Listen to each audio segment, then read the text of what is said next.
Hallelujah. आज जो हम सीखने जा रहे हैं टॉपिक, उसका नाम है इंजियोलॉजी। यूनानी ज़बान का ये लफ्ज़ है इंजियोलॉजी, और उर्दू में से कहते हैं इल्मुल फरिश्तगान। फरिश्तों की तालीम, फरिश्तों के बारे में जानना। इल्मुल फरिश्तगान बहुत अहम टॉपिक है ये, और इसका हर ईमानदार को जानना ज़रूरी है। हर ईमानदार का इंजियोलॉजी के बारे में जानना ज़रूरी है। क्यों जानना ज़रूरी है? क्योंकि पूरी बाइबल फरिश्तों की टीचिंग से, उनकी तालीम से भरी पड़ी है। और फिर क्यों जानना ज़रूरी है? उसके लिए पौलुस रसूल अब्रानियों के नाम खत के अंदर उसके पहले बाब उसकी 14 आयत में ये फरमाते हैं, क्या वो सब खिदमत गुजार रूहें नहीं जो निजात की मिरास पाने वालों की खातर खिदमत को भेजी जाती हैं? तो ये खिदमत गुजार रूहें हैं जो निजात की मिरास पाने वालों की खातर भेज जाती हैं। और किस मकसद की भेजी जाती हैं? खिदमत के लिए भेजी जाती हैं। तो जो हमारे साथ मिलकर खुदावन यीशु मसीह की मर्जी के मुताबिक हमारे लिए मुश्किल को आसान, और हमारे लिए वो रास्ते जिन पर चलना हमारे लिए आसान नहीं, उनको हमवार कर रहे हैं, तो ऐसी पर्सनालिटीज, ऐसे मखलूक, ऐसी खुदावन यीशु मसीह की तख्लीक की हुई मखलूक के बारे में जानना हमारे लिए बेहद ज़रूरी है। हमें ये जानना ज़रूरी है कि हमारे इर्द गिर्द रूहानी आलम के अंदर कौन सी ऐसी पर्सनालिटीज़ हैं जो हमारी मदद के लिए हर वक्त तैयार रहती हैं। इसलिए हमें इनके बारे में जानना ज़रूरी है। फरिश्तेगान हकीकत में एक ऐसी मखलूक है जो इंसान और खुदा के दरमियान काम करती है, और हर मसीही ईमानदार को इसका इल्म होना चाहिए। ये फरिश्तेगान कहाँ से आए, ये मखलूक कैसे आई, कहाँ पर रहती है, कहाँ पर जाएगी, इसका क्या हकीकत में मकसद है, ये ऐसे पॉइंट्स हैं जिनके बारे में हर ईमानदार, मसीही ईमानदार को जानना बेहद ज़रूरी है। जैसे कि मैंने अब्रानियों के नाम इस खत के पहले बाब की 14 आयत को तलावत करते हुए आपके साथ शेयर किया कि ये खिदमत गुजार रूहें हैं। पौलुस रसूल कहता है, इंग्लिश में कहते हैं मिनिस्टरिंग स्पिरिट्स, खिदमत गुजार रूहें। बाइबल इन खिदमत गुजार रूहों की खिदमत से भरी पड़ी है। खुदावन यीशु मसीह को भी जब हम देखते हैं, जब वो जिंदगी के तीसरे दर्जे यानी इंसान बनकर ज़मीन पर हमारी निजात का काम करने के लिए आए, सलीबी पैगाम को इंसानों के अंदर आम करने के लिए आए, तब भी हमें उनकी पैदाइश से लेकर उनके जी उठने तक खिदमत गुजार रूहें यानी फरिश्तों का इंटरफेयर करना, मुदाखलत करना, ये हमें नज़र आता है। बाइबल इसके बारे में बताती है, पैदाइश से लेकर जी उठने तक। इसका मतलब पता क्या है? इसका मतलब ये है कि जो इंसान है उसको हमेशा इलाही मदद की ज़रूरत रहती है। वो अकेला खुद में कुछ भी नहीं, चाहे वो कामिल हिकमत से भर जाए तो भी उसे दुश्मन ताकतों से लड़ने के लिए, बुराई की, गुमराही की ताकतों को शिकस्त देने के लिए उसे एक ऐसी ताकत की ज़रूरत है, एक ऐसी फोर्स की, एक ऐसी मखलूक की ज़रूरत है जो कि बुराई और गुमराही की ताकतों पर गालिब आए। हकीकत में यीशु मसीह का लहू हमारे साथ है। हकीकत में खुदावन यीशु मसीह की कुदरत हमारे साथ है। हकीकत में यीशु मसीह, खुदा बाप, रूहुल कुद्दस हमारे साथ है। लेकिन खुदावन यीशु मसीह ने इंसानों के ऊपर मुख्तलिफ ऑफिस, दफातर से कहते हैं, उनको सेटल किया हुआ है ताकि इंसान की मदद बार वक्त उस तक पहुंच सके। जब हम एंजियोलॉजी के तुल्लक से बात करते हैं तो ये यूनानी ज़बान के दो अल्फाज का मजमुआ है। पहला है एंग्लोस, जिसका मतलब है मैसेंजर, यानी पैगाम रस्सा, जो किसी का पैगाम लेकर जाता है। और दूसरा जो लफ्ज़ है वो है लागोस, जिसका मतलब है स्टडी, इल्म। एंग्लोस और लगोस। एंग्लोस का मतलब है मैसेंजर, पैगाम रस्सा, जो किसी का पैगाम लेकर जाता है। और लगोस का मैंने मतलब बताया, तालीम, इल्म, स्टडी, टीचिंग। इसका मतलब एंग्लोस लगोस को जो मिला दिया जाए तो ये यूनानी ज़बान का लफ्ज़ एंजियोलॉजी बन जाता है, जिसका मतलब है फरिश्तों के बारे में जानना या फरिश्तों के बारे में इल्म। फरिश्तों के बारे में इल्म। पुराने अहदनामा में जब हम पढ़ते हैं तो पुराने अहदनामा में तकरीबन इनका 108 दफ़ा फरिश्तगान के काम को बयान किया गया है। और जब हम नए अहदनामे को पढ़ते हैं तो नया अहदनामा जो कि मत्ती की इंजील से लेकर मुकाशफा तक है, उसमें तकरीबन 165 दफ़ा इनका जिक्र में मिलता है। मैंने कल जब थर्ड सेमेस्टर के जितने स्टूडेंट्स हैं, तालिब इल्म हैं, उनसे एस्कतोलॉजी यानी इल्मुल आखिरत की बात कर रहा था, स्टडी दे रहा था, तो मैंने उनके साथ लाइफ या ज़िंदगी की क्वालिटीज़ के तुल्लक से बात की।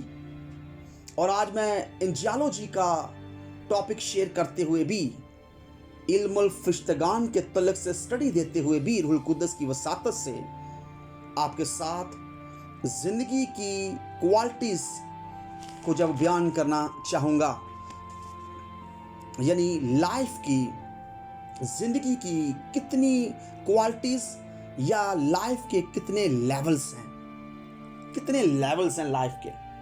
टॉप जो क्वालिटी या टॉप लेवल है वो है याहवे, यहोवा अब्बा का। अब्रानी में से कहते हैं याहवे, इसका मतलब है मैं हूँ, मैं था, मैं रहूँगा। याहवे, मैं हूँ, मैं था, मैं रहूँगा। और दूसरा जो लेवल आता है ज़िंदगी का, लाइफ की बात हम कर रहे हैं, लाइफ की क्वालिटीज़ की या लाइफ के लेवल्स की बात कर रहे हैं। और दूसरा जो लेवल है, दूसरी जो क्वालिटी है वो है फरिश्तगान की क्वालिटी है। दूसरे लेवल पर, लाइफ के लेवल पर, ज़िंदगी की क्वालिटी के अंदर, 5 क्वालिटियों के अंदर दूसरी जो क्वालिटी है वो है फरिश्तों की। ये खुदा ने तख्लीक किया है, इनका बनाने वाला खुदाए कद्दूस यहोवा अब्बा है, उसने इन्हें बनाया है, खुदा ने इन्हें बनाया है। हमेशा इस बात को अपने दिल की तख्ती पर हजारों दफ़ा नहीं बल्कि मिलियंस दफ़ा, करोड़ों अरबों दफ़ा लिख लें, एंजल्स आर नॉट गॉड। फरिश्ते खुदा नहीं हैं, बल्कि फरिश्तों को खुदा ने बनाया है। फरिश्ते खुदा नहीं हैं। Angels are not God, angels are not God. फरिश्ते खुदा नहीं हैं। खुदा ने फरिश्तों को बनाया है। फरिश्तों की परस्तिश, फरिश्तों को सजदा करना, ये मसीही ईमान के मुनाफिक है, ये मसीह ईमान के खिलाफ है। सजदा एक ही को वाजिब है और वो हमारा खुदावन यीशु मसीह, हमारा खुदा कद्दूस, मैं जो हूँ सो हूँ खुदा, मैं हूँ, मैं था, मैं रहूँगा, याहवे के नाम को सजदा जायज़ है, उसको वाजिब है।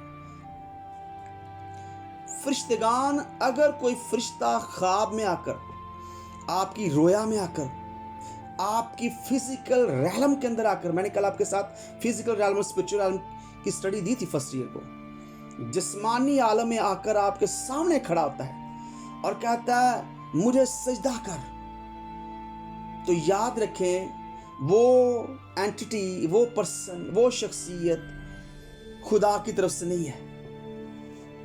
खुदा ने किसी को इजाजत नहीं दी कि खुदा के अलावा किसी और को सजदा किया जाए। फरिश्ते मखलूक हैं और खुदा खालिक है।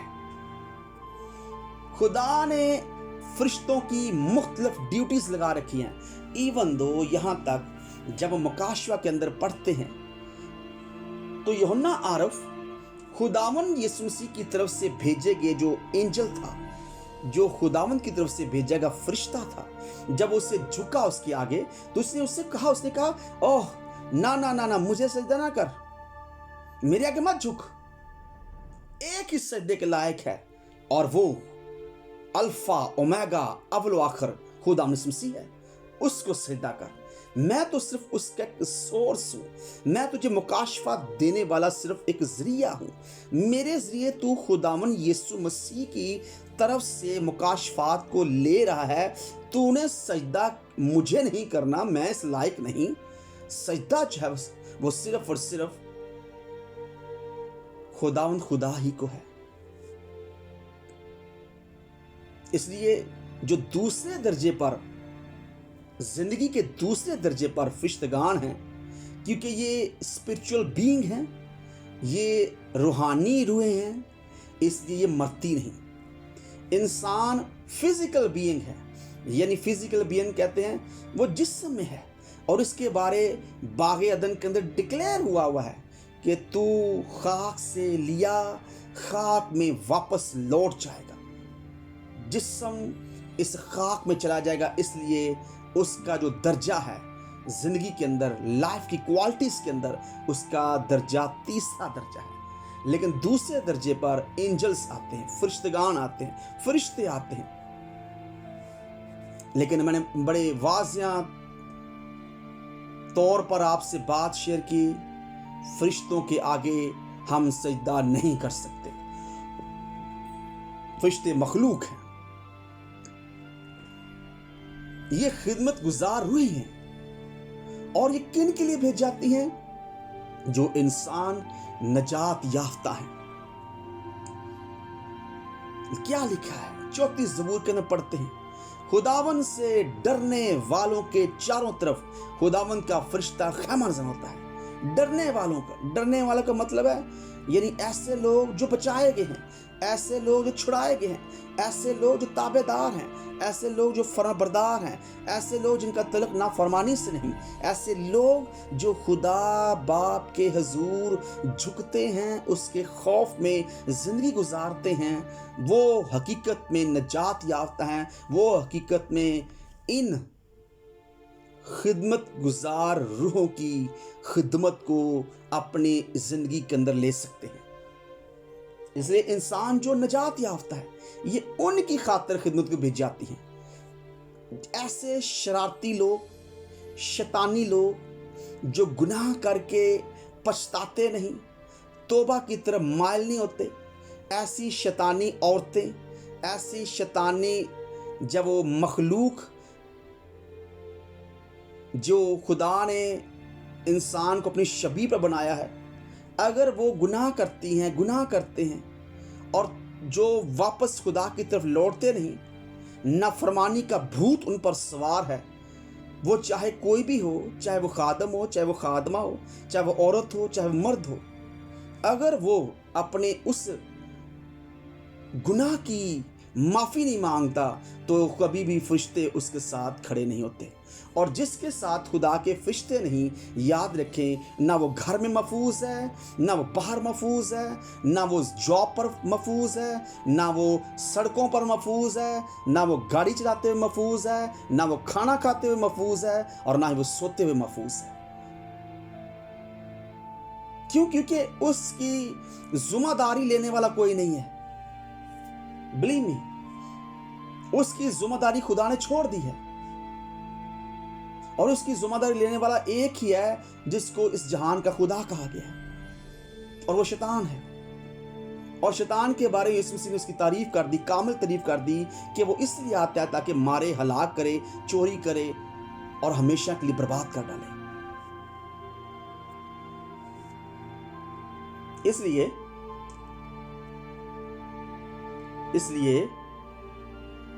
हमने अगर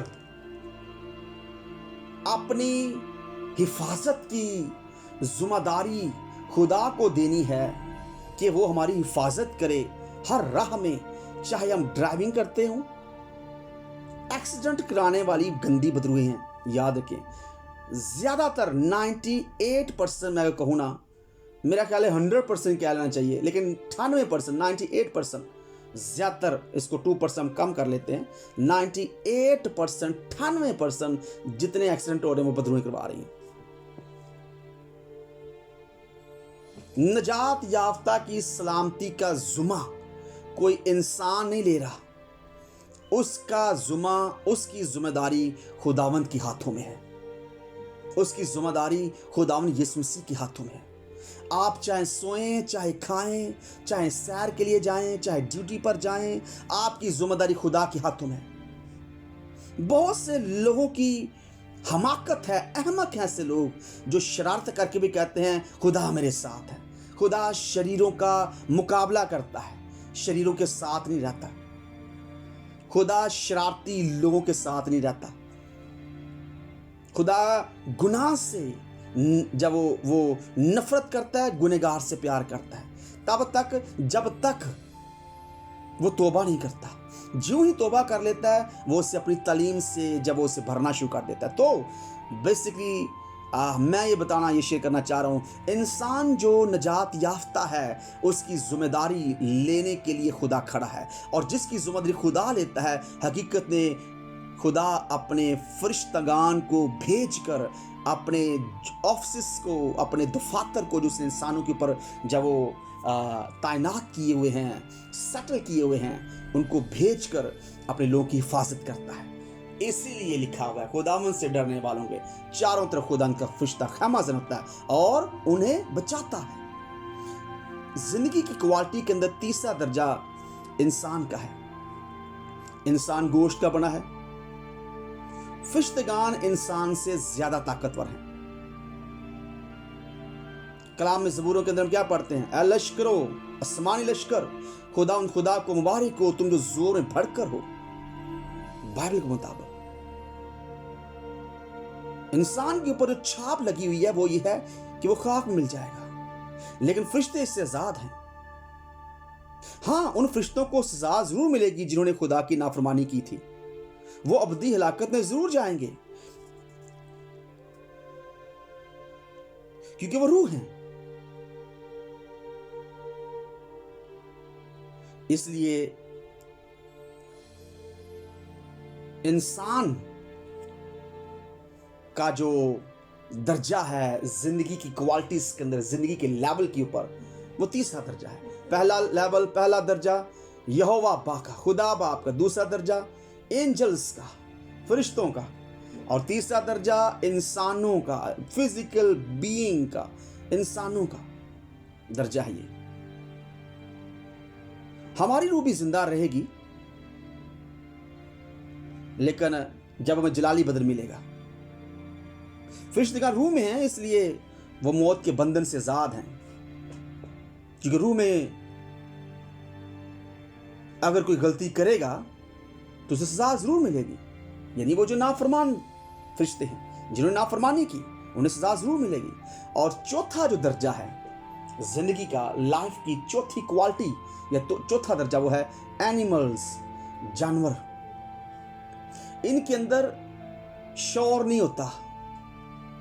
आपको पता है बहुत से जानवरों को जंगल से उठाकर लोग अपनी कमाई का जरिया बनाते हैं, उन्हें ट्रेंड करते हैं। सर्कस में देखें तो सर्कस में कितने जानवर होते हैं, उसमें शेर होता है, उसमें बंदर होते हैं, काफी जानवर उसमें होते हैं, हाथी उसमें होता है। उन्हें ट्रेंड किया जाता है। कैसे? आदात के साथ, आदात के साथ, उनकी आदतों के साथ उन्हें ट्रेंड, उन्हें प्रैक्टिस करवा कर वो प्रैक्टिस इतनी ज़्यादा करवाई जाती है कि वो उनकी आदतें बन जाती हैं। शौर नहीं होता उनके अंदर। हाँ, लेकिन जानवर फैसला करते हैं। जब उन्हें भूख लगती है तब वो फैसला करते हैं, वो आवाज़ें देना शुरू कर देंगे, वो अपने हरकत से बताएंगे कि मुझे भूख लगी है, मुझे प्यास लगी है। वो फैसला ज़रूर करते हैं, लेकिन शौर उनके अंदर नहीं है। ये चौथा लेवल है लाइफ की क्वालिटी के अंदर। ये फर्स्ट सेमेस्टर के बच्चों को, बेटे और बेटियों को आपने थर्ड सेमेस्टर में जाकर ये सीखना तकरीबन आई थिंक 6 माह के बाद, 5 से 6 माह के बाद। लेकिन आपको इसलिए यहाँ पर जब वो ये स्पेशल क्लास दी जा रही है, थर्ड सेमेस्टर क्लास थी, और आपको इसलिए जब वो इस सेमेस्टर क्लास दी जा रही है, ये खुदा आपके सीनियर्स को बरकत दे, जितने लीडर्स हैं इनकी खुदा ने बहुत ज़्यादा बरकत दे। उन्होंने फैसला किया, उन्होंने कहा, उन्हें आमीन कहा कि ठीक है आप फर्स्ट सेमेस्टर को भी साथ रखें। तो ये स्पेशल स्टडी है। और ये क्लास देने का मकसद क्या है? ये क्लास देने का मकसद है कि आपके अंदर सीखने का और ज़्यादा जज्बा पैदा हो, आपकी दिलचस्पी बढ़े। इसलिए हम आपको ये थर्ड सेमेस्टर की ये स्पेशल क्लास दे रहे हैं। ये आपने भी सीखनी थी, लेकिन अभी आपको इस देने का मतलब यह है कि क्लास में आएँ, सीखें, बड़ा कुछ सीखने को पड़ा। पूरी ज़िंदगी ख़त्म हो जाएगी, हमारी लाइफ, हमारी सांसें ख़त्म हो जाएंगी, स्टडी नहीं ख़त्म होगी। बाइबल समंदर की मानंद है। सीखते सीखते लोग यहाँ से चले गए हैं, फिर भी उनके सीखने की भूख नहीं मिटी। और जो 5वां लेवल है वो है इल्मे नबातात, जिसे बॉटनी सिस्टम कहा जाता है। पौधों, प्लांट्स, जिन्हें पौधे कहा जाता है। साइंसदान कहते हैं इनमें जिंदगी है, लेकिन इनमें जिंदगी जब लो दर्जे की लाइफ है, लो दर्जे की लाइफ है।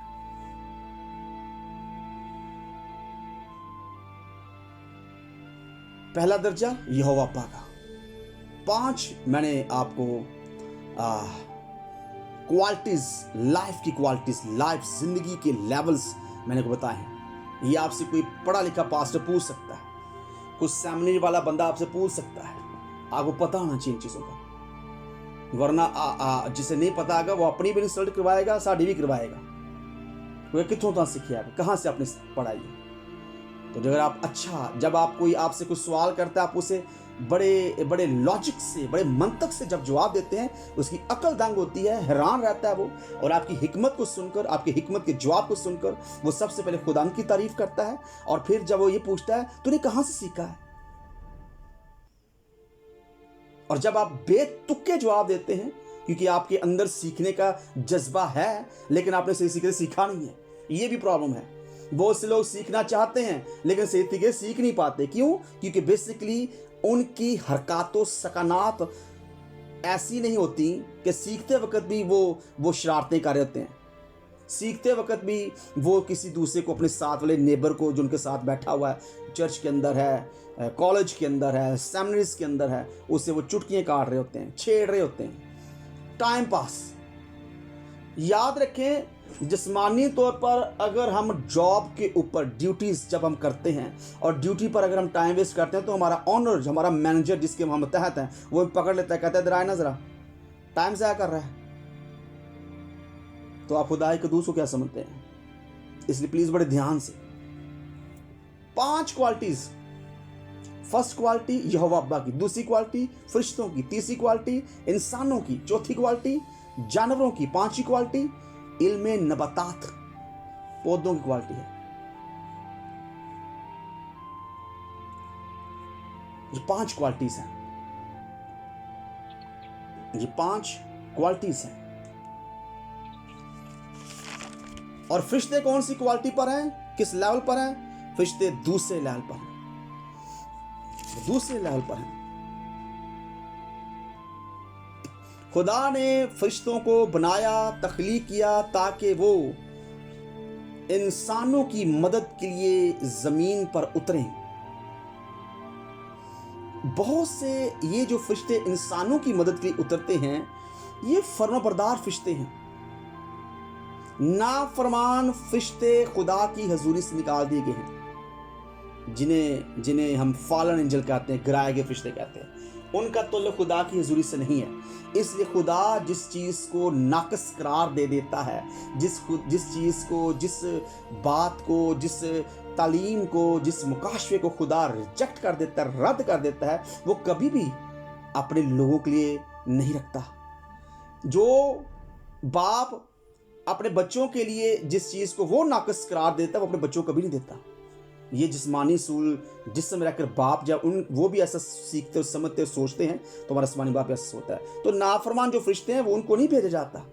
अगर कोई नाफरमान फरिश्ता आकर आपसे कहे मुझे खुदा ने भेजा, तो उसे कहे निकल जाए यीशु मसीह के नाम से, उसका ताल्लुक नहीं है। जब हम बाइबल पढ़ते हैं तो हमें एंजल्स की, फरिश्तों की अक़साम पढ़ने को मिलती है। यशायाह 2 बाब उसकी 6 आयत को जब पढ़ते हैं तो वहां पर हमें सराफीम, जिनके 6 बाजू हैं, उनके तोल्लक से हमें पढ़ने को मिलता है।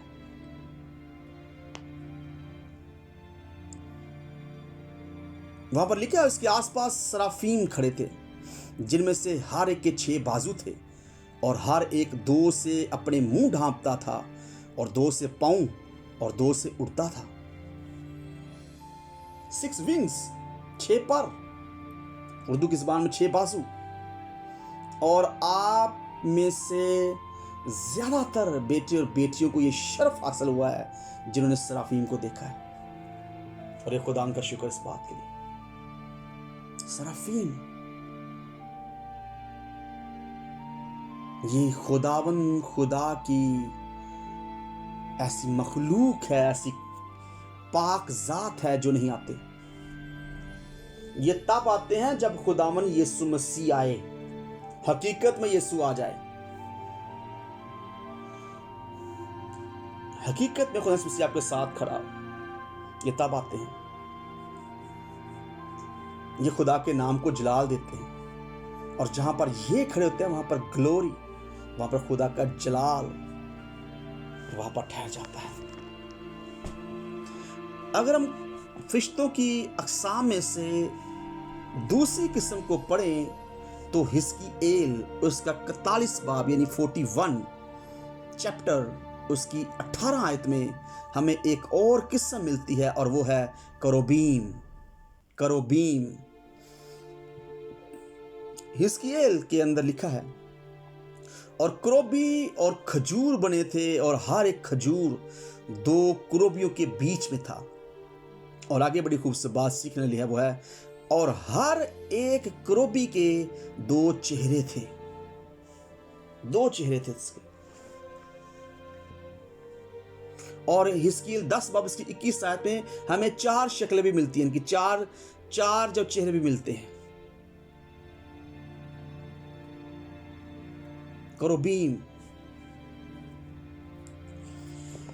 करोबीम एंजल, और ये खुदा के तख्त को उठाकर चलते फिरते हैं। खुदा की ग्लोरी इन पर है। हैकल के वाकया के तलक जब पढ़ते हैं, जब खुदा के जलाल को, जब वो हैकल को खुदा के जलाल ने हैकल को छोड़ा नाफरमानी की वजह से, तो हम इस वहां पढ़ते हैं कि खुदा का जलाल क्रोबियों पर था, हाथ वहां पर नजर आ रहा था काहिनों को।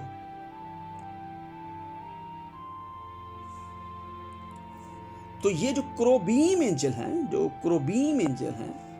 जिन्हें क्रोबी भी कहा जाता है, क्रोबीम, जो कि अहद के संदूक के ऊपर खुदा ने मूसा से कहा था इनको खुदवा, ये बहुत पाक, यानी इन पर खुदा का जलाल रहता है।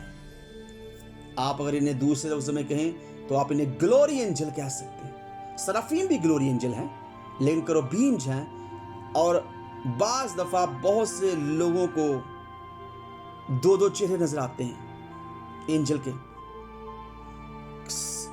सम टाइम बाज दफा हमारी फैमिली के अंदर बहुत से बेटे बेटियों को लॉयन नजर आता है, शेर नजर आता है कि मैंने लॉयन एंजल देखा है, मैंने ईगल एंजल देखा है, मैंने अकाब जैसा फरिश्ता देखा है, मैंने शेर के चेहरे जैसा फरिश्ता देखा है।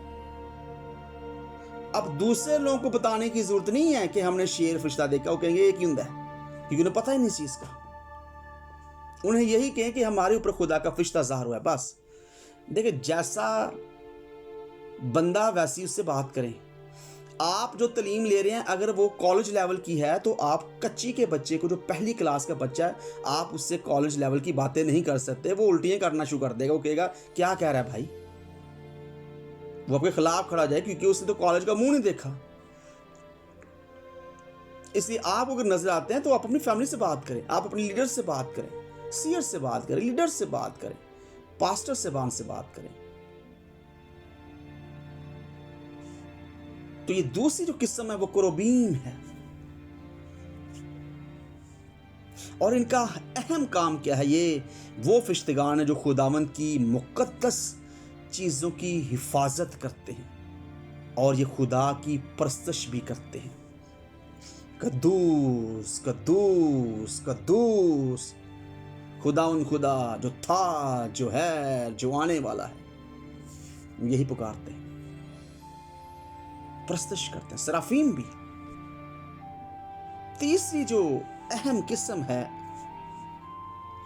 बाइबल के अंदर में मिलती है वो है मुकर्रब फरिश्ते, जिन्हें आर्क एंजल कहा जाता है, और उर्दू में से बहुत से आर्च भी कहते हैं। आर्क एंजल यानी मुकर्रब फरिश्ते, जो इंतहाई कुर्बत की हालत में होते हैं, ये खुदा के करीब होते हैं। और इनमें से एक बड़ा एंजल हमें बाइबल बताती है, वो है मैकाइल यानी माइकल।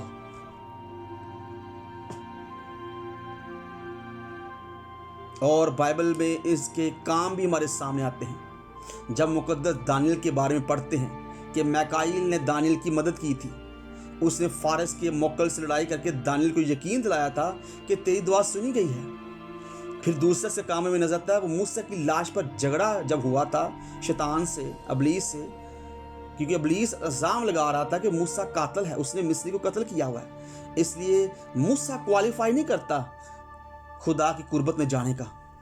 ध्यान से सुनिएगा, मेरे लिए आपके लिए बड़ा अहम पॉइंट है ये। शैतान ने मूसा को रोक लिया उसकी लाश के ऊपर। जब वो उसकी लाश के ऊपर बात होना शुरू हुई, उसने कहा ये खुदा से, उसने कहा ये इसी कातिल है। ये इतना बड़ा लीडर, कलीमुल्लाह, खुदा से बातें करने वाला। हम और आप, हम सब जमो किस खेत की मूली हैं। ध्यान से रहें, यीशु मसीह का खून हमारे ऊपर हर वक्त होना चाहिए।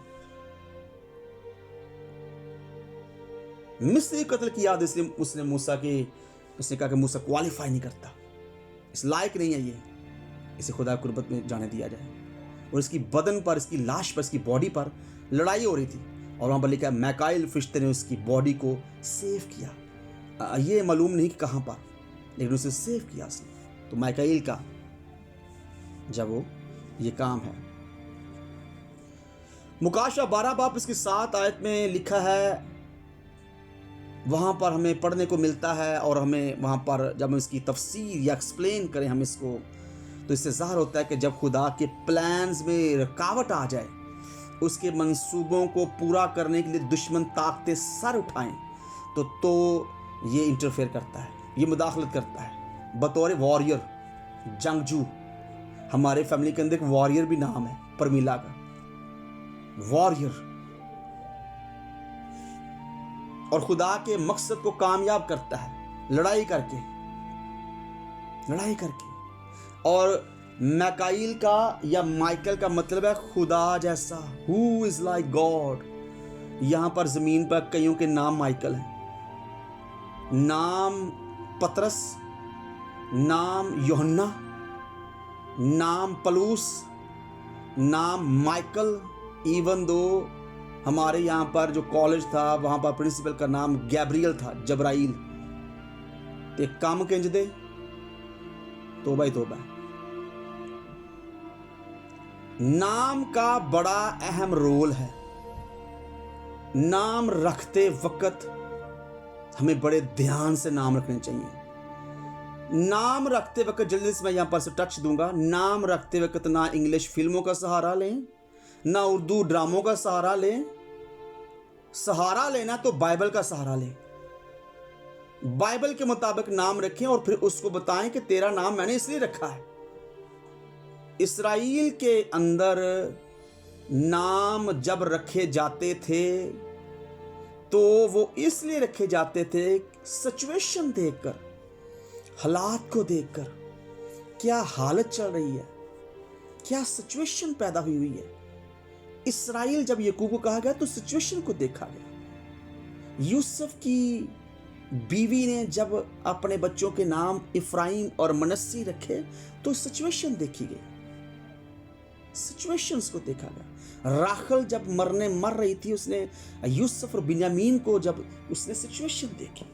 हन्ना ने सैमुअल का नाम सिचुएशन देखकर रखा, हालात देखकर। जी, तो सिचुएशन देखकर, हालात देखकर नाम रखे जाते हैं। हालात देखकर, हालात को देखकर नाम रखे जाते हैं। तो नाम रखने के लिए बड़ा ध्यान जब हमें रखना चाहिए। और जो इसके बाद जो गैब्रियल फरिश्ता है वो आर्कएंजल है। मुकर्रब फरिश्ता गैब्रियल को, जबराइल को कहा गया। जबराइल की जिम्मेदारी क्या है जी? वो हमारे सामने आता है और खुदा के पैगामात को पहुंचाता है। ऐ मरियम खौफ ना खा, ये पैगाम था। जिक्रिया अलिशबा, तुम्हारे यहाँ बेटा पैदा हो, पैगाम था, पैगाम लेकर आता है ये। और उसके बाद चौथी जो इसकी किस्म है वो है रूलर्स एंड पावर्स, जिसका जिक्र हमें इफिसियों 6 बाब उसकी 12 आयत में मिलता है। वहाँ पर लिखा है, क्योंकि हमें खून और गोश्त से कुश्ती नहीं करनी है, बल्कि हुकूमत वालों, अख्तियार वालों और इस दुनिया की तारीकी के हाकिमों और शरारत की उन रूहानी फौजों से जो आसमानी मुकामों में हैं। ये लोगों को उकसाती हैं, लोग जो गलत काम करें। ये पावर्स और रूलर्स हैं, ठीक है? ये आपने याद रखना है और इनको नहीं बुलाना। ये इन इलाही अक़साम पर गलबा हासिल करने के लिए माइकाइल फरिश्ता हमारी मदद के लिए पहुंचता है। ये जो रूलर्स और पावर्स हैं। और 5वीं जो किस्म है वो है फॉलन एंजल्स, गिराए गए फरिश्ते। ये क्या काम करते हैं? इनका काम क्या है? ये खुदा और इंसान के दरमियान डिस्ट्रक्शंस को पैदा करते हैं। डिस्ट्रक्शंस क्या होते हैं? मकारियाँ, डिस्ट्रक्शंस यानी दिखाना सीधा और मारना उल्टा। डिस्ट्रक्शंस, रुकावटें, आप इसे आसान लफ्ज़ों में कह लें, रुकावटें पैदा करना।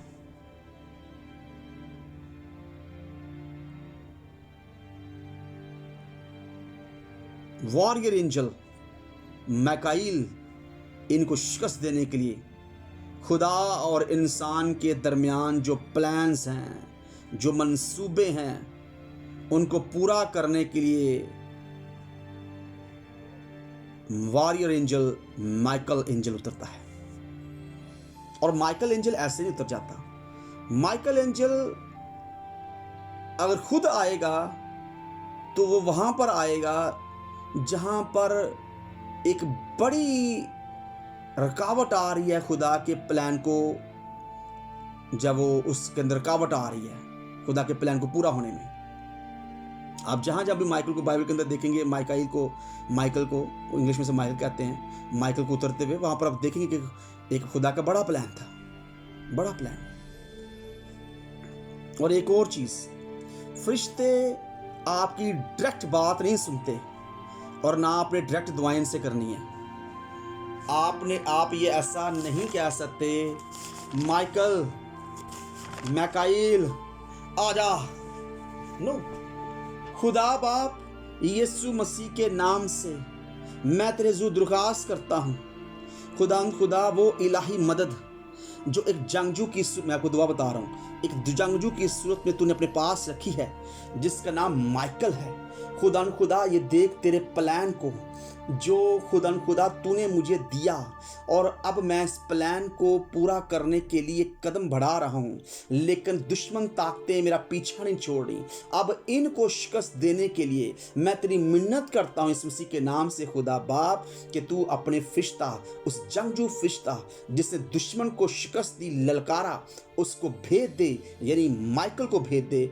सही अल्फाज, सही जुमले खुदा को काम करने पर मजबूर करते हैं।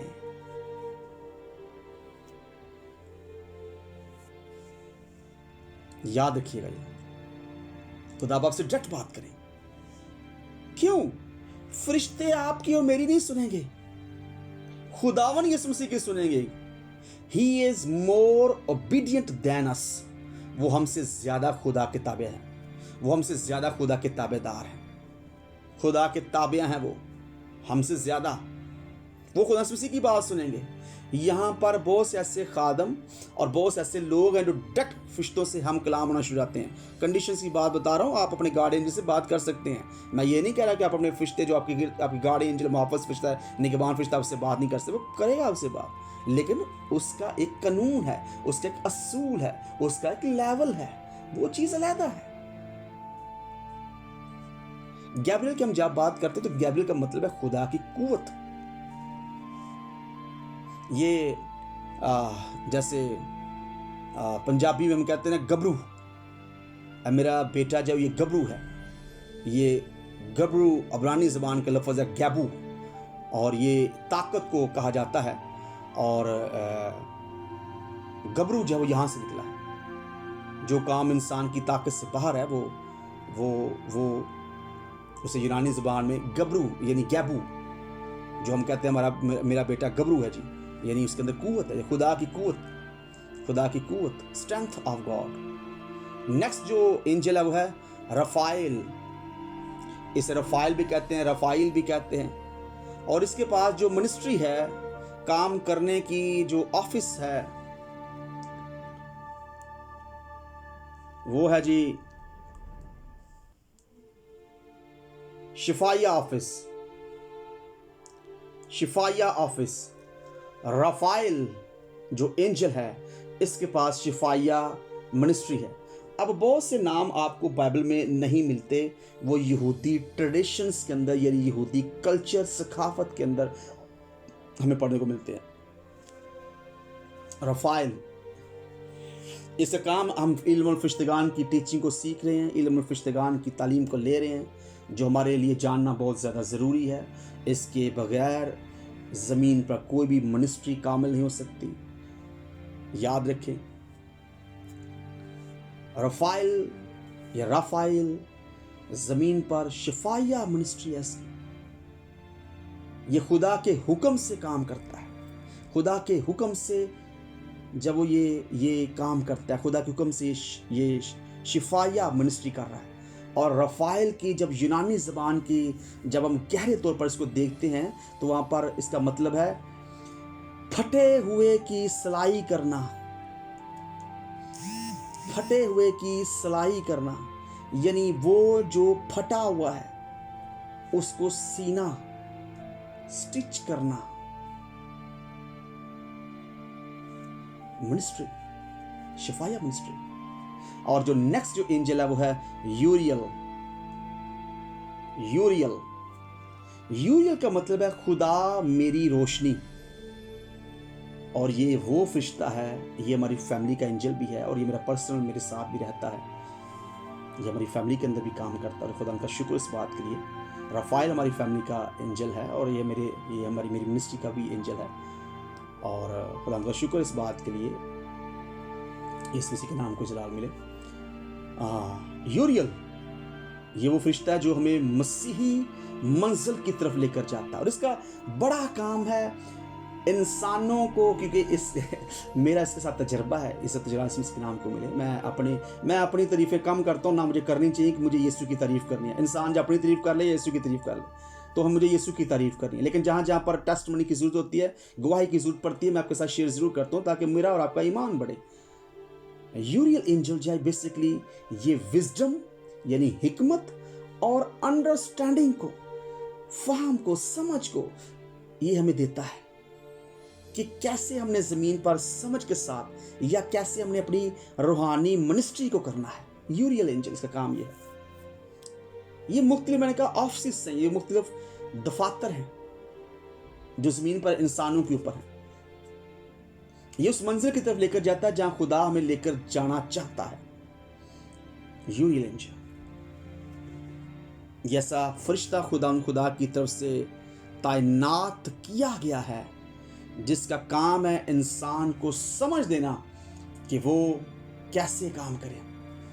पास्टर साहबान और इस फैमिली के जितने बेटे और बेटियां ये सीख लें, समझ लें कि अगर आपको मिनिस्ट्री के अंदर समझ नहीं आ रही तो आप खुदा बाप से यीशु मसीह के नाम से मिन्नत कर सकते हैं, मुझे हिकमत अकल दे, मुझे समझ दे, और वो आपके पास रूह कुद्दस के वसीला से, ये रूह कुद्दस के मतहत हैं सारी मिनिस्ट्रीज, तो वो आपके पास यूरियल एंजल को भेजेगा। नेक्स्ट जो एंजल है वो है सैरियल, SARIEL, सैरियल एंजल। इसका क्या काम है? ये वो फरिश्ता है जब हम इस दुनिया में से रहलत कर जाते हैं, यानी हम इस दुनिया से चले जाते हैं, कूच करने वाले होते हैं, तो ये हमें डील करता है। एंजल ऑफ डेथ से कहा जाता है, मौत का फरिश्ता से कहा जाता है। यानी ये वो फरिश्ता है जो हमारी रूह को हिसाब किताब के लिए खुदा के हुजूर पेश करता है। आ जा भाई।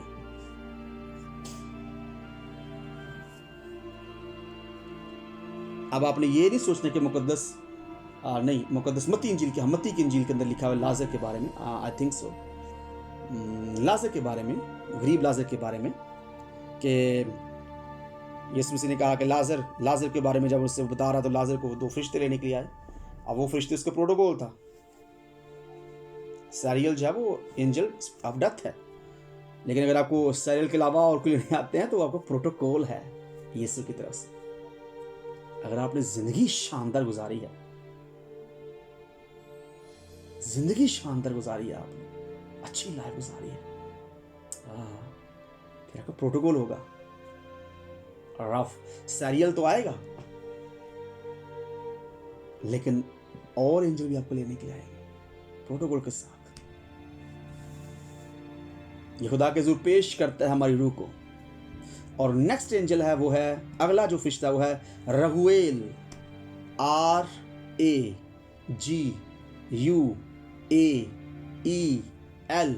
रगुएल, जिसको हम कहते हैं फ्रेंड ऑफ गॉड, खुदा का दोस्त। रगुएल का काम क्या है? रगुएल का काम यह है कि वो चाहता है कि दुनिया में इंसाफ रहे, वो चाहता है दुनिया में अमन और सलामती रहे। रगुएल ये सलामती को दुनिया के अंदर कायम करने के लिए खुदा का ऑफिस है, खुदा का दफ्तर है, यानी खुदा इसके जरिए से दुनिया के अंदर काम करता है।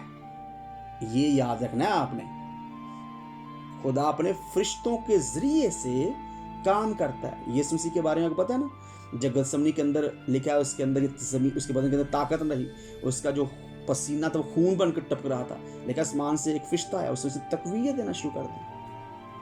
अच्छा, प्रॉब्लम ये भी है, बड़े लोग इस समझते हैं कि खुदावन यीशु मसीह इंसान बनकर आया तो फरिश्तों से कम हो गया। हरगिज़ नहीं।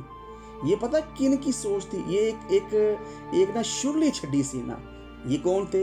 ये गनासीती थे। ये मैंने जब आपको नया जन्म की जब वो आपको इंट्रोडक्शन करवा रहा था, तारुफ करा रहा था, वहाँ पर मैंने एक लफ्ज़ बोला था, नॉस्टिक थ्योरी। नॉस्टिक कहते हैं गनासीती, एक गनासीतियों की फिरका था, उसने ये सोच फैलाई थी कि यीशु मसीह इंसान बनकर आया इसलिए वो फरिश्तों से कम है। हाँ, नहीं, ऐसा नहीं है। जब हम जिंदगी क्वालिटीज़ को पढ़ते हैं तो मैंने आपके साथ शेयर किया कि इंसान तीसरे दर्जे पर है। यीशु मसीह इंसानों का फिदिया देने के लिए जमीन पर उतरे, इंसान बनकर, इंसानों का फिदिया देने के लिए इंसान बनकर जिस्म अख्तियार किया, और उसने अपने को खुदा के जलाल से खाली कर दिया था। अब उसे जरूरत थी, इसलिए जबकि कोई तीसरे दर्जे पर था, फरिश्ते किस दर्जे पर है? दूसरे दर्जे पर।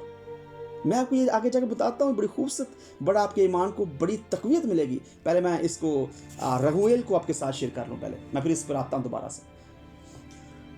अगर आप लिख रहे हैं ज़बरदस्त, अगर आपसे नहीं लिखा जाए डोंट वरी, ये रिकॉर्डिंग साथ हो रही है, ये चैनल पड़ी रहेगी, जिसको ज़रूरत होगी उसको भेज दी जाएगी। ये आप ही की है, ये किसी के लिए शो नहीं मैं कराऊंगा, ये आप फैमिली के लिए है ये।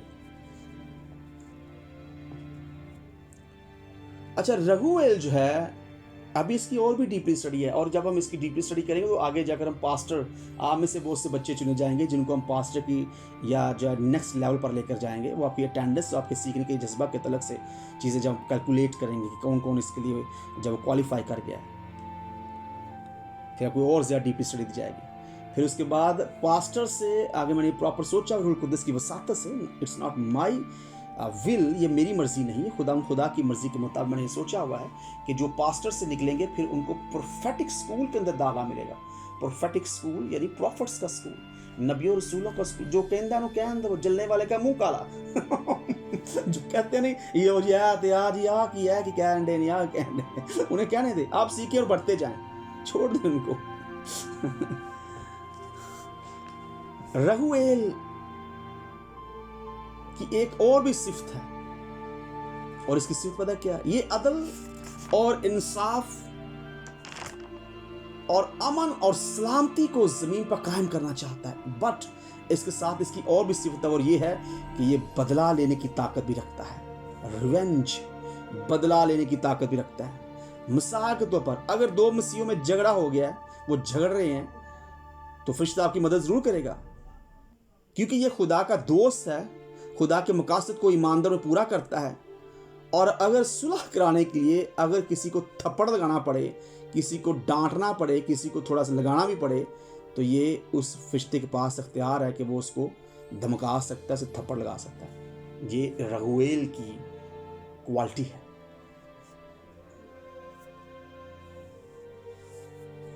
नेक्स्ट जो फरिश्ता है वो है जोफिएल। जोफिएल स्पेलिंग इसके बोल देता हूं, JOPHIEL,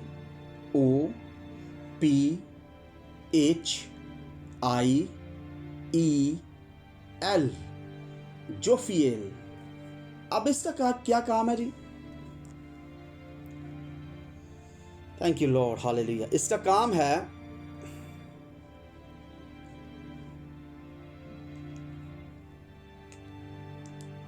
जी, इसका काम है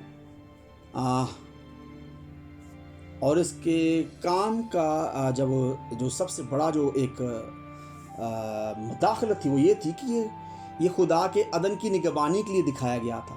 इसी ने बाग अदन की हिफाजत की थी। ये बाग अदन की हिफाजत के लिए खड़ा हुआ था, इसके हाथों में तलवार दे दी गई। जब आदम हवा को निकाला गया ना कि ताकि वो ज़िंदगी के राह के फल के दरख्त जब उसकी हिफाजत करें, तो ये जोफिएल ही था। जोफिएल को वहाँ पर खड़ा किया गया और इसके हाथों में एक नंगी तलवार दी गई। नंगी तलवार कहते हैं म्यान से निकली हुई। बलाम के सामने भी जब गदी के सामने तलवार आई थी ना, फरिश्ता लेकर वो नंगी तलवार लेकर आया था। नंगी तलवार का मतलब है जिस फरिश्ते ने, याद ये मैं जो बात बताऊंगा बड़े गौर से ध्यान, अगर आप फरिश्ता देखते हैं इसने तलवार म्यान में रखी हुई है, तो इसका मतलब है खुदा आपके साथ है। लेकिन अगर आपने देख लिया कि फरिश्ता गुस्से में है, देखना फरिश्ता ये नहीं कोई शैतानी ताकत देख लेनी है। अगर आपने कोई फरिश्ता देखा वो खुदा की तरफ से है और उसने म्यान में तलवार नहीं रखी हुई और वो गुस्से में है आपके सामने खड़ा, और आपने गुनाह किया है और अब वो आपके सामने खड़ा है। जब इंसान बदकारी करता है, हरामकारी करता है, उसका किरदार खराब होता है ना, तो सबसे पहले उसका गार्डियन एंजल उसका निगहबान फरिश्ता छोड़ जाता है। इसलिए हम फैमिली के लीडर्स और मैं भी आपसे दरख्वास्त करता रहता हूँ, इस फैमिली के अंदर बदकारी, गुनाह की कोई भी गुंजाइश नहीं है। जब भी कोई इंसान का करैक्टर ख़राब होता है, किरदार ख़राब होता है, हरामकारी, बदकारी, ज़िनाकारी करता है, करैक्टर ख़राब होता है ना, तो सबसे पहले उसका गार्डियन जिसको छोड़ चला जाता है, उसका निगहबान फरिश्ता उसको छोड़कर चला जाता है। और फिर बात आती है रिवेंज की, बदले की। खुदा तो बदला बाद में लेता है, शैतान उसके दम नाक में दम कर देता है। अगर आप नंगी तलवार देखते हैं और किसी गुनाह किया है, अगर उसने नंगी तलवार देखी और या वो खुदा के खिलाफ काम करने जा रहा है, और अगर उसने नंगी तलवार देखी, तो इसका मतलब है कि वो लड़ने के लिए आया है। यही बिलाम को कह रहा था फिरौन ने कहा मैंने तुझे मार देना था, तेरी गदी आ गई मेरे सामने। तो उसके हाथ में तलवार दे दी गई, नंगी तलवार दी गई, ताकि आदम और हवा तलवार को देकर अंदर ना आ सके। और आदम और हवा जिंदगी के बाग अदन का रास्ता जानते थे। वो जिंदगी के राह के जो दरख्त था, आपको ये शायद बात का पता है या नहीं पता, गौर सुनिएगा। आदम और हवा बाग अदन के अंदर रहकर अगर नेकोबद के दरख्त के अंदर से फल खा सकते हैं, अगर उन्हें पता था कि नेकोबद का दरख्त कहाँ है, तो उन्हें जिंदगी के दरख्त का भी पता था कहाँ पर है। यस, इसीलिए खुदा ने कहा इन्हें पता है, ये आज गुनाह करके उसमें से ना खा लें। और आदम और हवा ने अपनी नस्लों को भी बताया, इसलिए ये पैगाम हम तक पहुंचा है। अगर आदम और हवा अपनी नस्लों से बयान ना करते तो हम तक कहां पहुंचता? रूह कुद्दस के वसीला से डेफिनेटली। लेकिन आदम और हवा ने अपने, खुदा जानता था कि आदम और हवा ये बात अपने बच्चों से करेंगे और वो कोशिश करेंगे बाग अदन में आने की, इसलिए तलवार, नंगी तलवार को रखा, और ताकि लिखा शोला जन तलवार, तो उसको देखकर इंसान सोचे भी ना कि मैं अंदर जाना। तो ये जोफियल था, जोफियल फरिश्ता था जिसने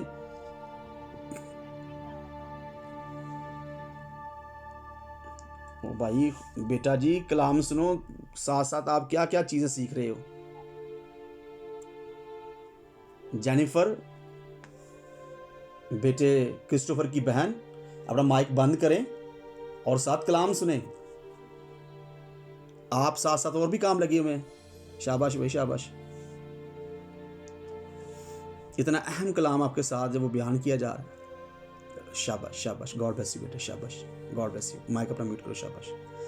तो जोफियल जो है ये बागे अदन की निगहबानी के लिए जब वो दिखाया गया है, ये बागे अदन की हिफाजत के लिए खड़ा था। अब बागे अदन की हिफाजत की जरूरत ही नहीं है, क्योंकि बागे अदन के अंदर जो जिंदगी का दरख्त है वो हमारे पास है, और उसका नाम क्या है? यीशु मसीह। अब जिंदगी का दरख्त जब वो हमारा यीशु है, अब वो हमारे पास है। अब वो चाहता है, खुदा बाप चाहता है बस हम उसमें से खाएं, अब यीशु में से पिए, हम यीशु मसीह में नोश करें। अब उसे हमारे ऊपर इसका कोई, जोफियल का हमारे ऊपर कोई इख्तियार नहीं, वो हमारे ऊपर कोई इख्तियार नहीं रखता। क्यों? यीशु मसीह हमारा मालिक है।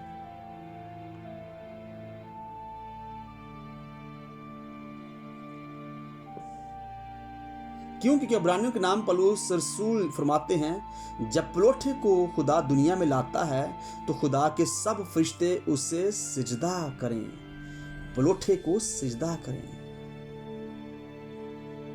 खुदा मसीह का मकाम फरिश्तों से आला है। मैं जैसे आपके साथ शेयर कर रहा था, अभी मैं आपके साथ शेयर करता हूं जोफियल के बाद, कि यीशु मसीह जब इंसान बनकर आए तो मैंने एक फिरके का नाम लिया, नॉस्टिक, GNOSTIC, नॉस्टिक थ्योरी की मैंने आपसे बात की, या जिन्हें गनासीती, नया दिन में अगर आपने अच्छी तरीके से इंट्रोडक्शन पढ़ा, तारफ पढ़ा, तो वहां पर मैंने लफ्ज़ बोला था गनासीती, गनासीतियों, ये जमा है। इसके फिरके ने सोच फैलानी शुरू कर दी कि जिंदगी यीशु मसीह जब इंसान बनकर आया तो फरिश्तों से कम था, जबकि ऐसा नहीं है। यीशु मसीह जब फिजिकल बॉडी के अंदर निजात का काम करने के लिए जिस्मानी बदन के अंदर आया, तो वो लेवल लाइफ के तीसरे लेवल पर था।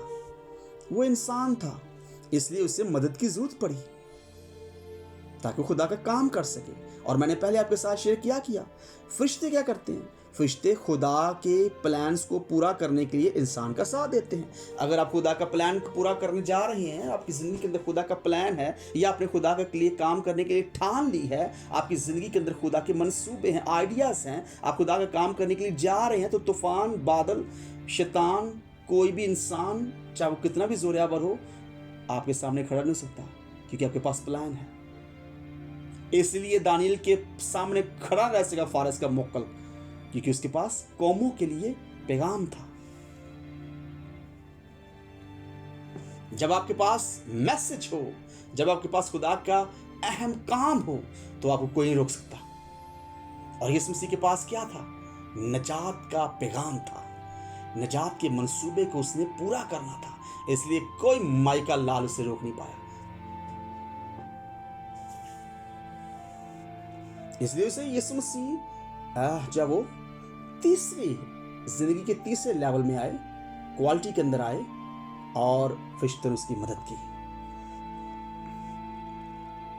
लेकिन उसने दूसरे दर्जे में भी काम किया, फरिश्तों की दूसरे दर्जे में भी काम उसने किया। और वो क्या था? लिखा है वो आल में रहवा में उतारा गया, वहां उसने काम किया। लेकिन जब वो जिंदा हो गया तो फिर वो पहले दर्जे में चला गया, जो कि खुदा का दर्जा है। आमीन, प्रेज़ द लॉर्ड। पहले तीसरे दर्जे में आया इंसानों को बचाने के लिए, फिर वो दूसरे दर्जे में गया फरिश्तों के दर्जे में, ताकि आलम रवा को बचाया जा सके। आलम रवा में उतारा गया ताकि वो खुशखबरी का पैगाम दे सके। और फिर जिंदा होने के बाद अब वो फिर खुदा तख्त के दाहिनी तरफ, बाप के दाहिनी तरफ बैठा, उस तख्त पर जाकर बैठ गया और उसे जाहिर किया कि ना मैं तीसरे दर्जे में हूं, ना मेरी अहमियत दूसरे दर्जे में है, ना तीसरे दर्जे में है, मैं पहले दर्जे में हूं और मैं खुदा हूं। हम जानते हैं जब गसमनी बाग के अंदर पतरस ने अपनी जब वो तलवार निकाल कर एक मुल्खस जो नौकर था उसके कान उड़ा दिया, तो इसमें से कहा, पतरस अपनी तलवार म्यान में रख। अगर मैं बाप की, गौर सुनने वाली बात है ये, अगर मैं बाप की मिन्नत करूं, बाप से कहूं, तो वो 12 तुम्मन के लिए इंग्लिश की लफ्ज़ है लेजन कहते हैं लश्कर को। 12 लश्कर यानी 12 तुम्मन वो मेरे लिए भेज सकता है। और एक लेजन, एक तुम्मन के अंदर 6000 फरिश्ते होते हैं, 6000 सोल्जर होते हैं। रोमी हुकूमत के, पहले मैंने आपके साथ शेयर किया, रोमी हुकूमत के एक जो पलटन थी, एक लश्कर था, लेजन था, तुम्मन था, उसमें 6000 तकरीबन सोल्जर थे, 6000 उसमें सिपाही थे। तो 72,000 72,000 यीशु मसीह ने कहा 72,000 फरिश्ते भी इस वक्त आ जाएंगे।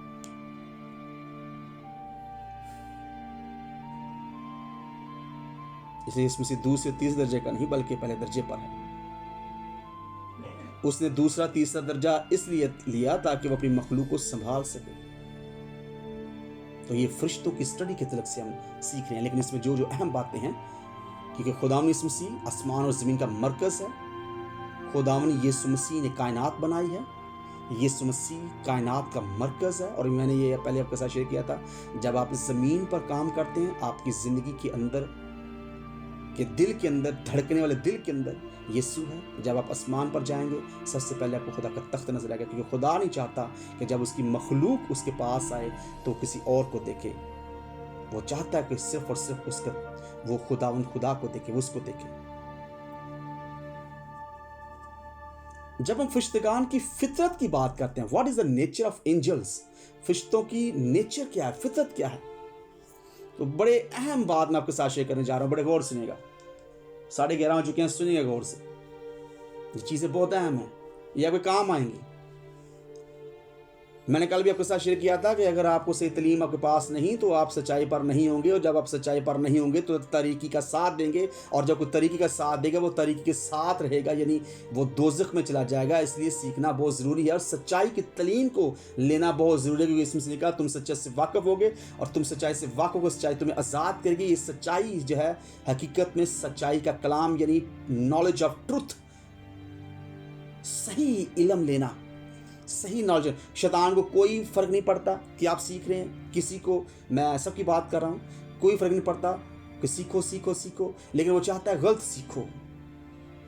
गौर सुनिएगा मैं जो कह रहा हूँ, मैंने कहा शैतान को सीखने से कोई टेंशन नहीं है, लेकिन कहता है गलत सीखो, गलत चर्च जाओ, गलत पुरपट से गलत तालीम लो, सीखो गलत सीखो।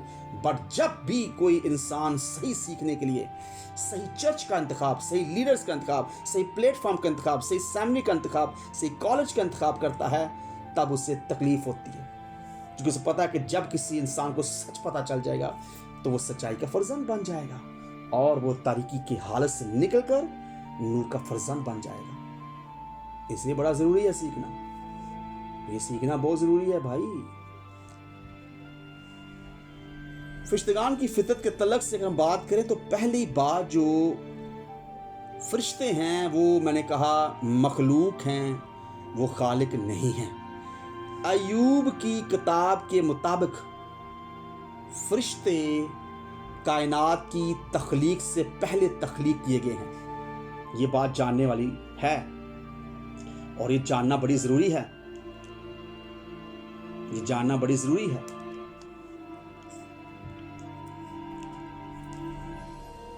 फरिश्तों की फितरत के तलक से मैं बात करूं, मैं देखें खुदा की मोहब्बत, उसके जज्बे से इस तरह भरा हूं कि आपको सिखाने के लिए मेरी कमीज़ या मेरी शर्ट इस वक्त फुल पसीने से भरी हुई है, बट आई डोंट केयर, मुझे नहीं परवाह, ताकि मैं और आप हम सीख जाएं। मुझे अपना काम करना है। जब आप अपने काम को पैशनेट होकर जज्बे के साथ करते हैं, आपके लिए ना गर्मी ना सर्दी, कोई भी चीज़ भूख प्यास आपके लिए कोई मायने नहीं रखती। यीशु मसीह जब वो काम कर रहा था, उसने सामरी से बात कर रहा था और उस सामरी के मुल्क के लिए सामरी औरत को इस्तेमाल करना चाहता था। लिखा है उसके रसूल, उसके शिगिर्द उसके लिए खाना लेकर आए। उसने कहा मैंने खाना खा लिया, मेरा खाना मेरा ये है, मैं अपने बाप की मर्जी को पूरा करूं। तो लीडर्स, फैमिली सुन लें, आपकी जिंदगी के अंदर बाप की मर्जी सबसे पहले अवलीन दर्जा है। इसे जलाल के नाम को बोले। तो पहली बात मैंने कहा फरिश्ते मखलूक हैं, खालिक नहीं।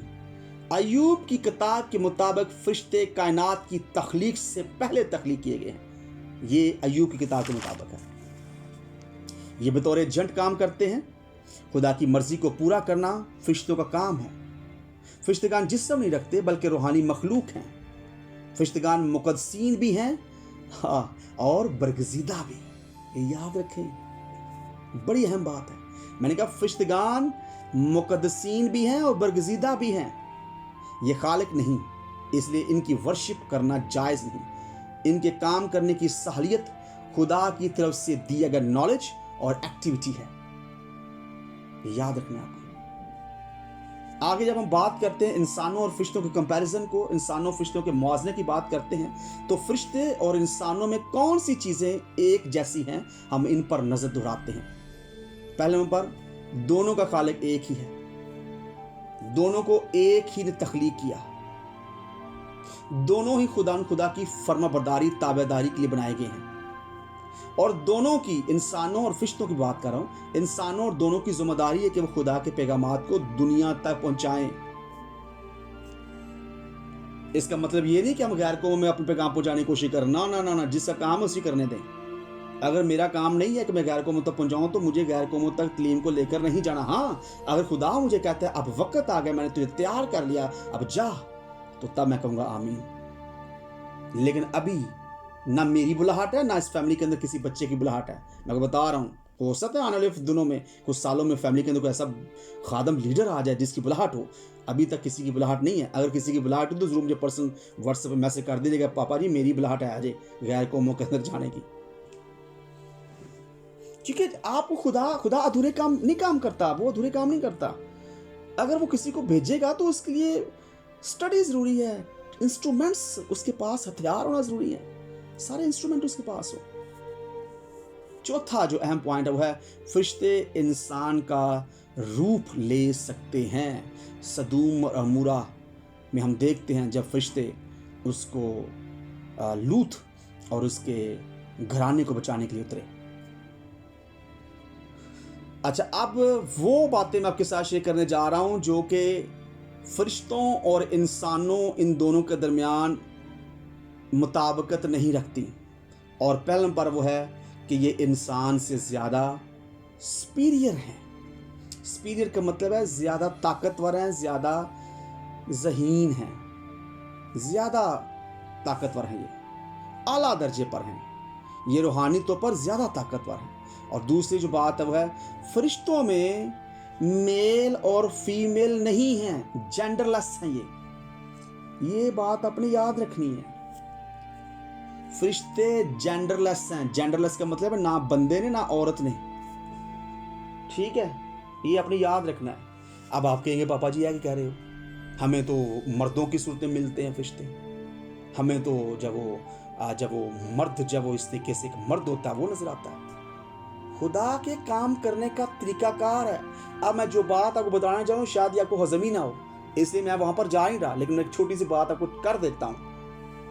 ये मैं आपको प्रोफेटिक स्कूल में खुदा के फजल से जो इस काबिल हो क्वालिफाई कर जाएंगे, जो नबी और रसूलों की तालीम लेने के लिए जाएंगे, मैं उस स्कूल में आपको ये बताऊंगा खुदा के फजल से, रूह कुद्दुस की वसातत से, खुदा के फजल से कुछ चीज़ें बताऊंगा। लेकिन आज मैं आपको फिर सिर्फ एक छोटी जी आपको बात बताने लगा हूँ, शायद आपने हजम करने की कोशिश करनी है मैं जो बताने लगा हूँ, क्योंकि ये हड्डी है, सख्त ग़िज़ा है।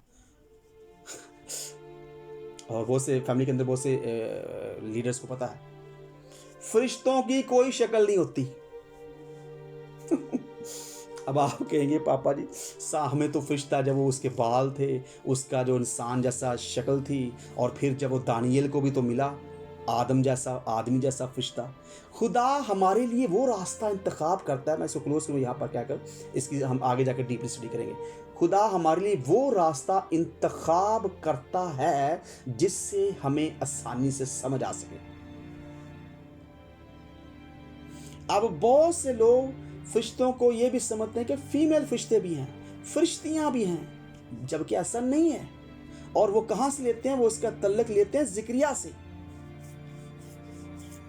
ज़िक्रिया उसका 5 बाब की 9 आयत में वहां पर फरिश्तगान को, वहां पर वो फरिश्ते जब वो खतून की सूरत जब उन्होंने अपनाई वो समझाने के लिए, और वहां पर बहुत से खादम, हम किसी खिलाफ नहीं है, समझने की बात है, वो समझते हैं कि शायद फीमेल एंजल भी हैं, फीमेल एंजल नहीं है। इसलिए मैंने कहा खुदा ज़रूरत के मुताबिक जो आपकी ज़रूरत है उसके मुताबिक खुदा अपने फरिश्तों को वो शक्ल देता है। कभी तो वो जंगजू तौर पर आपको नजर आएंगे, कभी वो परों के बगैर नजर आएंगे, कभी वो आपको परों के साथ नजर आएंगे, और अगर कोई अहम बात करनी हो तो वो आपको एज ए मैसेंजर, पैगाम रसा के तौर पर नजर आएंगे। कभी वो आपको कलाम उठाते हुए नजर आएंगे, कभी आपको तलवार उठाते हुए नजर आएंगे, कभी वो गोल्डन बालों में, कभी वो ब्लैक बालों में, कभी वो व्हाइट बालों में। इसलिए मैंने कहा फरिश्तों की कोई शक्ल नहीं, वो रूहें हैं। खुदा के बारे में क्या लिखा है? मूसा ने कहा खुदा रूह, जब वो मूसा खुदा से बात करने गया तो उसने आगे आकर अपने शागिर्दों से कहा वो रूह है, आगे रूह है। और कलाम में कहता है खुदा रूह है, और ऐसे परस्तार ढूंढते रूह से इसकी प्रस्तुत करें। रूह, और रूह की कोई शक्ल नहीं है, हमारी रूह की भी कोई शक्ल नहीं है। ये एक डीपली हड्डियों वाला टॉपिक है, सख्त ग़िज़ा वाला टॉपिक है, ये आगे जाकर हम सीखेंगे। तो यहाँ पर मैंने चलते चलते आपको जस्ट थोड़ी सी टीचिंग दी है ताकि आप किसी के बहकावे में ना आ जाए। कोई आपको ये ना कि हाँ फीमेल एंजल भी हैं, वो ज़िक्रिया का पैगाम, ज़िक्रिया का मैसेज देख रहा हो कि फीमेल एंजल नहीं है, फरिश्तियाँ नहीं है। भाई देखें, सीधी बात है, जो फरिश्तियाँ हैं, फीमेल एंजल का क्या कॉन्सेप्ट है। और बहुत से खादिम कहते हैं खूबसूरती के लिए बनाए गए। खूबसूरती के लिए क्या खुदा के फरिश्ते कम खूबसूरत हैं? और छोड़े फरिश्तों को भी, खुदा हमारा क्या कम खूबसूरत है? और अगर खूबसूरती के लिए फरिश्तियां ही फीमेल एंजल बनाते तो मुकाशवा भरा होता। मुकाशवे के अंदर फरिश्ते या फरिश्तियां भरी होती कि खुदा ने खूबसूरती के लिए फीमेल एंजल बनाया। और यूहन्ना भी देता कहता हाँ, दानियल भी देता हाँ। नहीं, ये ज़िक्रिया को समझाने के लिए कहा गया था, ये ज़िक्रिया को समझाने के लिए बताया गया था, समझने की बात है। Praise the Lord. तो मेल और फीमेल नहीं होते। यीशु मसीह ने भी कहा सदूकियों से जो कहते हैं क़यामत नहीं होगी, फरीसी कहते हैं क़यामत होगी, सदूकियों ने कहा क़यामत नहीं होगी। यीशु मसीह ने कहा, उसने कहा लोग फरिश्तों की मानंद रहेंगे, उनके दरमियान शादियाँ नहीं होंगी। जब शादियाँ कॉन्सेप्ट नहीं तो औरत का कोई कॉन्सेप्ट नहीं, क्योंकि औरत के अंदर खुदा ने रिप्रोडक्टिव सिस्टम रखा हुआ है। बेबीज़ पैदा करने का, बेबीज़ की प्रोडक्शन वो करती है, बेबीज़ को पैदा करती है। इसलिए फीमेल का हेवन के अंदर कोई कॉन्सेप्ट नहीं है। वहाँ पर लोग फरिश्तों की मानंद होंगे। ना ही शादी कर सकते हैं और ना ही वो बच्चे पैदा कर सकते हैं। अब यहाँ पर आप आपके हौसला के अंदर से ना आता है, लेकिन मैं आपको खुद ही बता रहा हूँ, कईयों के ज़हन में आता होगा, डेफिनेटली लीडर्स के ज़हन में या फैमिली के अंदर आपके ज़्यादा ज़हन में आता होगा, ये जो नफलीन थे, ये जो हेवंस आसमान से उतरे गिराए गए फरिश्ते हैं, इन्होंने शादी कैसे कर ली, इन्होंने बच्चे कैसे पैदा कर लिए, तो वो टर्म अलग है।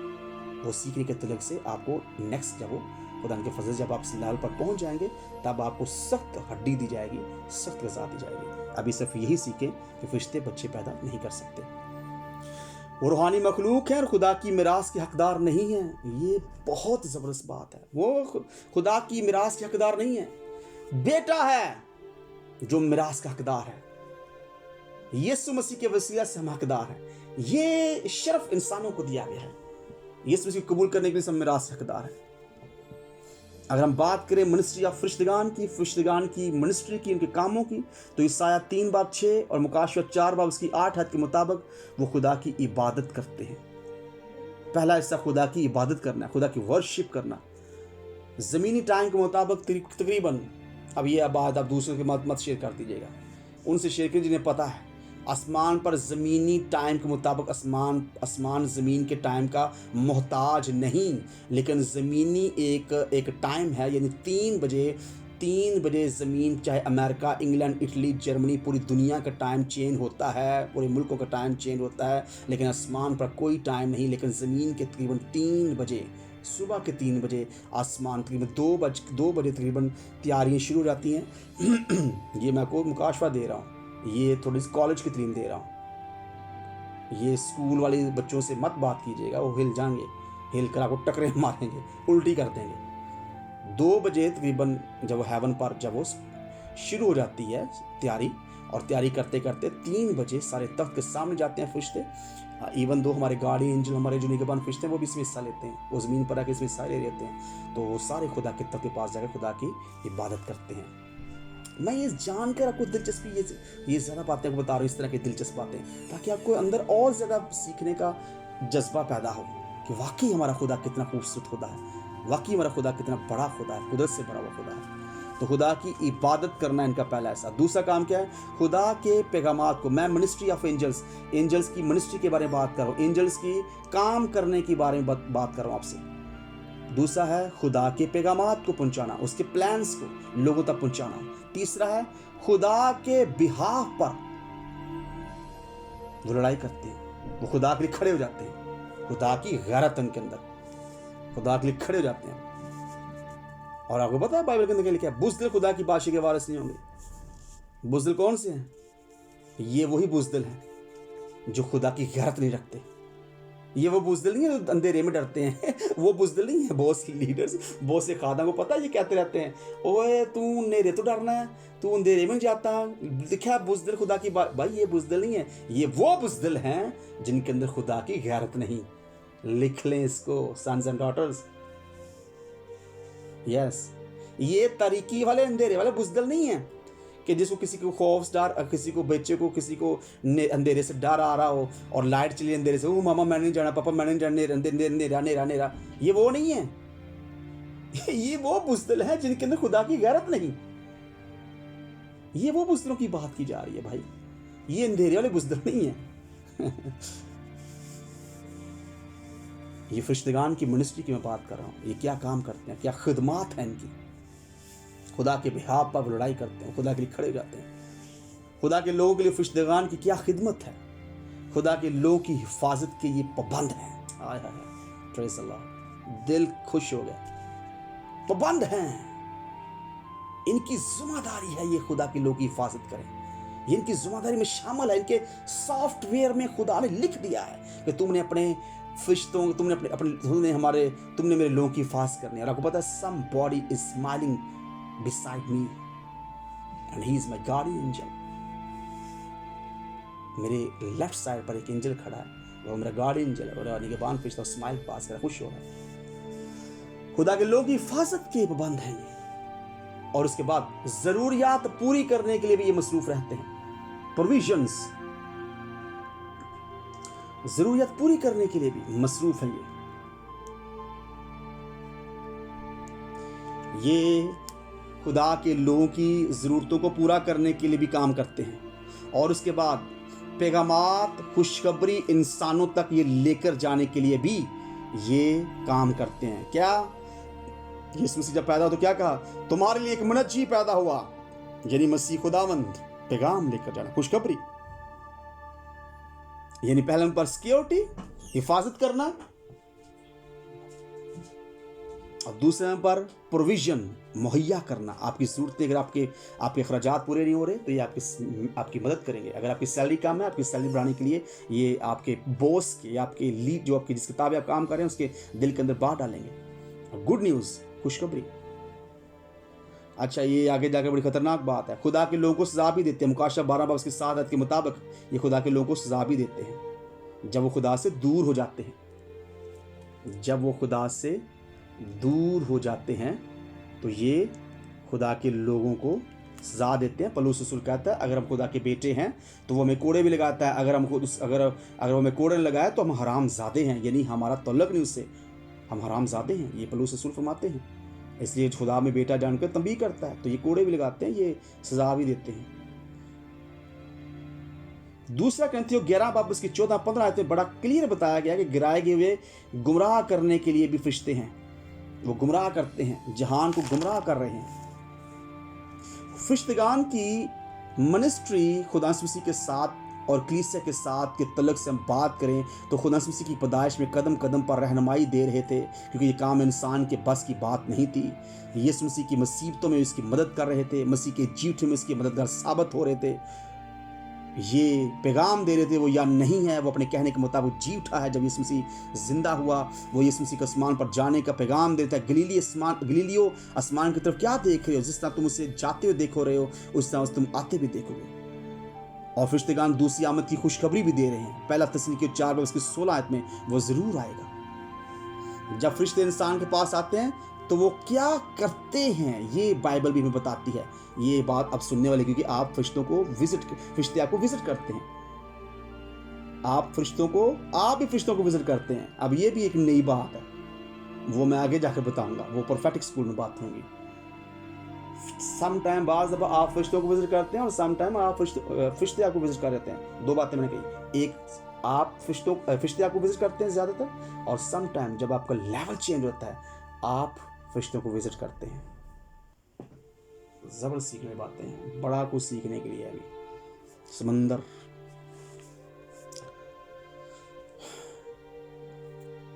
कैसे फरिश्ते इंसानों के पास आते हैं और हम क्या क्या क्या करते हैं। वो पहला, वो इंसान के साथ बैठकर बातचीत करने को तैयार हैं। कज़ा 6 बाब में हम इसका जिक्र पढ़ते हैं, वहां बैठकर उन्होंने गुफ्तगू की। और दूसरा, यशायाह 6 बाब उसकी 2 आयत में वो खड़े होकर प्रस्तुत करते हैं। फरिश्ते आदमी की तरह दिखाई देते हैं। इब्राहिम के वक्त वो आग की तरह भी सामने आते हैं। बहुत से बेटे मुझे कहते हैं पापा जी हमने आग जैसा फरिश्ता देखा। वो आग की तरह सामने आ सकते हैं। इनकी तादाद कितनी है, बाइबल में तादाद कितनी बताती है। दानियल 7 बाब उसकी 10 आयत में लिखा है हजारों हजार, लाखों लाख उसके हजूर खड़े हैं। इनकी तादाद, इसका मतलब पता क्या है? गौर सुनिएगा, लीडर्स, फैमिली और मैं, हम सब सुनिए गौर से। अगर इंसान खिदमत ना भी करे तो खुदा फरिश्तों के जरिए उसका काम कर सकता है। और पौलुस रसूल की बड़ी बात पता है क्या कहता है? पौलुस कहता है अगर खिदमत मैं ना करता तो मुझ पर अफसोस, अगर करता हूं तो कोई एहसान नहीं कर रहा। अगर यीशु मसीह को लाने के लिए मुकद्दस यूसुफ राजी ना आता तो और भी कोई यूसुफ था। अगर मुकद्दस मरियम ना आती तो और भी था। अगर पास्टर अनिल ही ना तैयार होता तो और भी कोई था। अगर पास्टर विक्रम तैयार ना होता तो और भी कोई था। अगर pastor Stephens, pastor Akram, pastor Sadiq, pastor Johnson, pastor Bashir, family के जितने बेटे बेटियां, मुबशर सनिया, हम जितने भी हैं लीडर्स, अगर हम ना होते तो हमारी जगह और भी होता। हमने कोई एहसान नहीं किया। एलिया कहता मैं अकेला ही बचा, इसमें से खुदा ने कहा 7,000 में बचा के रखे हैं नबी। तो उसके पास लाखों, हजारों हजार, लाखों लाख, मिलियंस, ट्रिलियंस उसके पास फरिश्ते उसके हुजूर खड़े रहते हैं। वो उसके जरिए काम कर सकता है। इसलिए मत ये कहें कि मैं खुदा काम करूं तो मैं बड़ा कोई तीख मार का हूं, मैंने बड़ा कुछ सहन कर दिया खुदा पर। ऐसा नहीं है। अगर आप नहीं, मैं नहीं, तो और भी और खुदा के पास बहुत ज़्यादा है। लेकिन खुदा ने कहा मूसा, यीशुआ उठ, मेरा बंदा मूसा मर गया, उठ अब इस को लेकर जा। खुदा के पास काम करने के लिए बहुत ज़्यादा लोग हैं। इसे जो कुछ खुदा ने आपको दिया शुक्रगुजारी करें और इसको अच्छी तरीके से करने की कोशिश करें।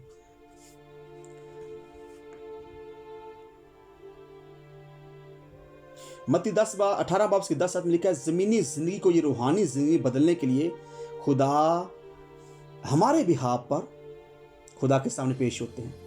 मत्ती 18 बाब, इसको दोबारा बोलता हूँ, मत्ती 18 बाब की 10 में लिखा है, फरिश्तेगान के तलक से बात कर रहा हूँ कि फरिश्तेगान जो है वो उनके क्या काम हैं, वो किस तरीके से हमारे पास आ सकते हैं, हम कैसे जब वो देख सकते हैं कि फरिश्ते हैं, वो मैंने कहा उससे लिए कि वो हमसे बैठ कर बातचीत करते हैं, फिर मैंने कहा वो खड़े होकर प्रस्तुत करते हैं, फिर मैंने कहा कि वो जो है वो आग की तरह सामने आ सकते हैं, और फिर मैंने कहा कि वो जब वो खिदमत कर सकते हैं, हमारे सामने आकर हमारी खिदमत कर सकते हैं, फिर वो जब वो खा भी सकते हैं, जैसे इब्राहिम के वक़्त उन्होंने इब्राहिम के खाने में सिखाया।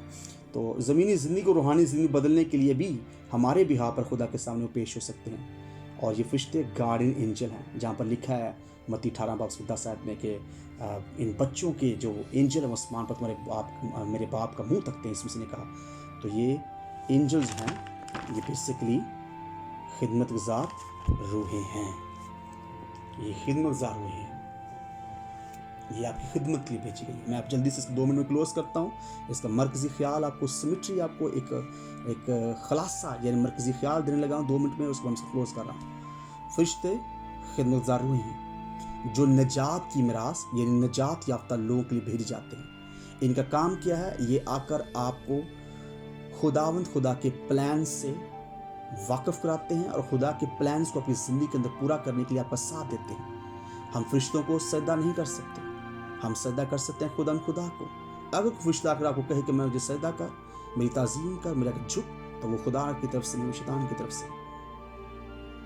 जितने मैंने फरिश्तों के नाम आपके साथ बोले, आपके साथ शेयर किए, जो नाम मैंने आपको बताए, वो जो खुदा के ऑफिस हैं, वो दफातर हैं खुदा, उनके खुदा अपने फरिश्तों के जरिए और अपने लोगों के जरिए ज़मीन पर अपने नाम को चला देता है। उसके काम करने का तरीकाकार है। सो आज हमने पढ़ा है एंजियोलॉजी के बारे में, इल्मुल फरिश्तगान के बारे में। हम इसको मज़ीद इसकी स्टडी करेंगे आगे नेक्स्ट लेवल में, जब हम पास्टर लेवल या प्रोफेटिक स्कूल के अंदर जाएंगे, तो खुदा के फजल से हम जब वो इसको और ज़्यादा नज़दीकी तौर पर, डीपली तौर पर हम इसको सीखेंगे। सो खुदा मुझे और आपको इस कलाम के वसीला से कसरत की बरकत दे। आमीन।